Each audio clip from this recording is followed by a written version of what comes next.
बच्चों, अब हम इस वीडियो में इसी पाठ के प्रश्न उत्तर के बारे में जानेंगे और प्रश्न उत्तर को हल करेंगे। इसमें एक पदेन, एक वाक्यन, रिक्त स्थान, सही जोड़ी और आमना, इस तरह के प्रश्न आते हैं परीक्षा में, जिसमें सबसे पहले हम एक पदेन को हल करेंगे। एक पदेन में टोटल 5 प्रश्न हैं। आप पहले प्रश्न पे ध्यान दोगे। गीता या गाता कौन? गीता या गाता कह, अर्थात गीत को गाने वाला कौन है? तो गीत को गाने वाले कृष्ण हैं। गीत को गाने वाले कृष्ण हैं। आप अपनी कॉपी पे नोट डाउन कर लीजिए। दूसरा है सीमांत रक्षकः कीदृशः, अर्थात हिंदी अर्थ है इसका कि सीमा का रक्षक कैसा है, यह सीमा की रक्षा कैसे रक्षा करते हैं सीमा की? तो हम उत्तर लिखेंगे सावहितः, अर्थात सावधान होकर के। हिंदी अर्थ है उसका सावधान होकर के। तीसरा है वेदोपनिषद जनयत्री का, वेद और उपनिषद को जन्म देने वाली कौन है? हिंदी अर्थ है इसका कि वेद और उपनिषद को जन्म देने वाली कौन है? तो वेद और उपनिषद को जन्म देने वाली भारत माता है।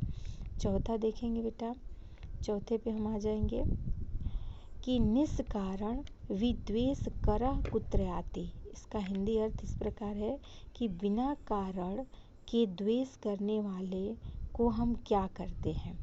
ठीक है, तो उत्तर है इसका कालमुखम। बिना कारण जो हमारे साथ दुश्मनी करता है, जो द्वेष करता है, उसको हम काल के मुख में पहुंचा देते हैं, अर्थात उसके मृत्यु को प्राप्त उसे करा देते हैं।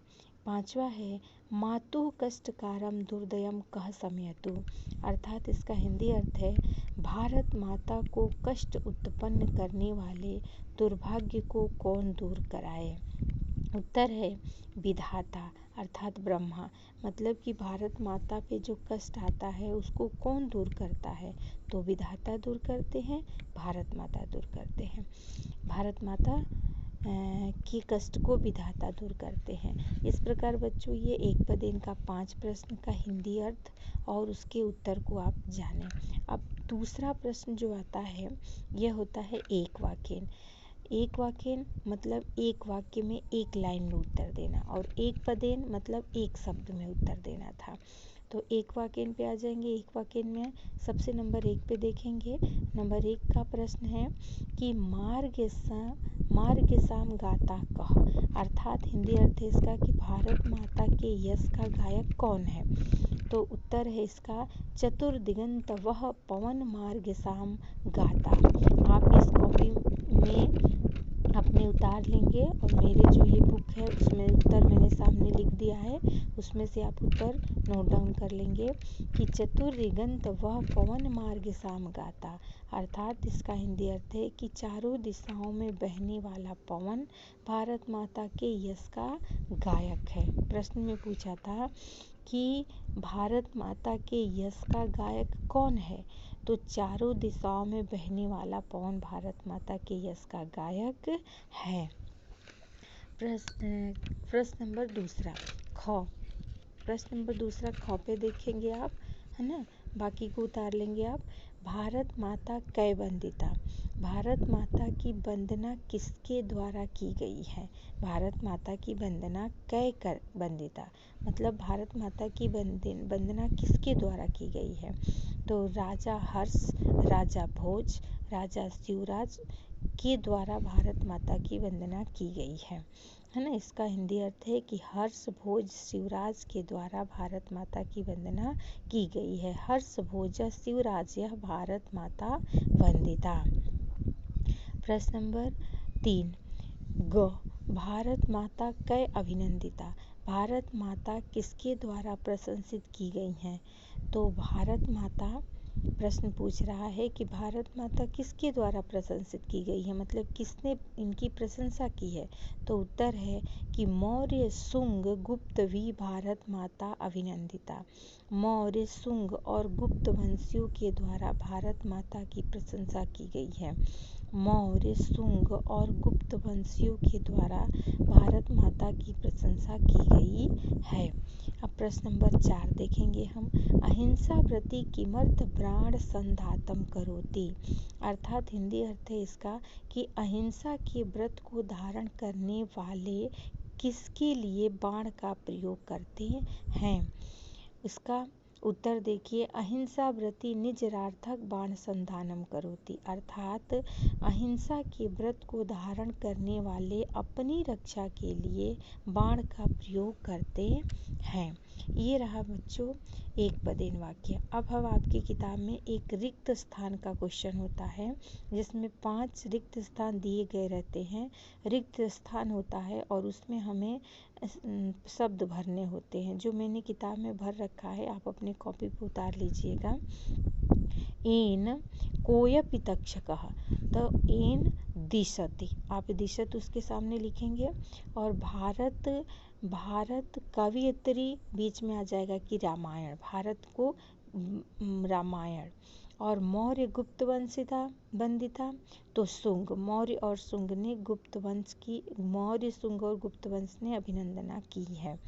कक्षवासिनी मतलब कहाँ से कहाँ तक भारत माता हैं, तो कक्ष से लेकर के कामरूपता कन्याकुमारी तक निवास करती हैं। कालमुखम निष्कारण द्वेष कस्तवस्तः, मतलब जो बिना कारण हमें परेशान करता है उसके लिए हम क्या करते हैं, उसको काल के मुख में पहुंचा देते हैं। इस तरह बच्चों ये रहा आपका रिक्त स्थान का प्रश्न। अब आपका एक प्रश्न होता है, यथा योग्य संस्कृत में बोलते हैं किंतु हिंदी का इसका अर्थ है कि ठीक से जोड़ी लगाओ। तो ठीक से जोड़ी लगाने के लिए आप क्या करोगे, ठीक तरह से जोड़ी बिठाओ। तो मैंने अपनी किताब में आपको लिख रखा है कि समयतु के सामने आपका विधाता शब्द आ जाएगा, क है ना, समयतु के सामने विधाता आ जाएगा। रक्षक के सामने सावहितः आ जाएगा और बाण संधाता के सामने अहिंसा व्रति आ जाएगा और कविता के सामने कालिदास आ जाएगा। चतुर्दिगंतः के सामने पवनः आ जाएगा। इस प्रकार आप किताब में से, मैंने किताब में ग क ख और ग च ऐसा लिख दिया है, उसके सामने आप अपने कॉपी पे सही सही उतार करके लिखेंगे। अब लास्ट और एक सबसे अच्छा प्रश्न जिसमें सबसे ज़्यादा नंबर आता है परीक्षा में, यह प्रश्न आम ना है, मतलब सही जोड़ी नहीं, मतलब सही ढंग से आपको आम शुद्ध और अशुद्ध करना है, सही है कि नहीं। जैसे पहला प्रश्न पूछ रही है कि गीता गोपाला गीताया गाता, मतलब गोपाल ने गीत को गाया था, तो इसका हो जाएगा आपका आम, हाँ गाया था। भारत माता मौर्य शुंग गुप्त वंदिता अस्ति, भारत माता को वंदना करने वाले मौर्य गुप्त शुंग गुप्त थे, तो नहीं, है ना। सकल लोक कल्याणार्थ सिमरनात्राति, सभी लोग जो है वो लोक कल्याण के लिए खड़े होकर के सीमा पे रक्षा करते हैं, तो आम ह। भारत मंत्री अदौ ज्ञान उदय न उदिता, मतलब भारत माता जो है वो ज्ञान का उदय नहीं करती हैं, तो नहीं करती हैं वो, इसका अर्थ न हो जाएगा, न लिखा है तो न हो जाएगा। इस प्रकार बच्चों आपका पहले पार्ट का प्रश्न उत्तर कंप्लीट होता है। अब आपका दूसरा पार्ट है जिसका नाम है द्वितीय पाठ, वो हम कल पढ़ेंगे और उसके वीडियो कल मैं अपलोड करूँगी।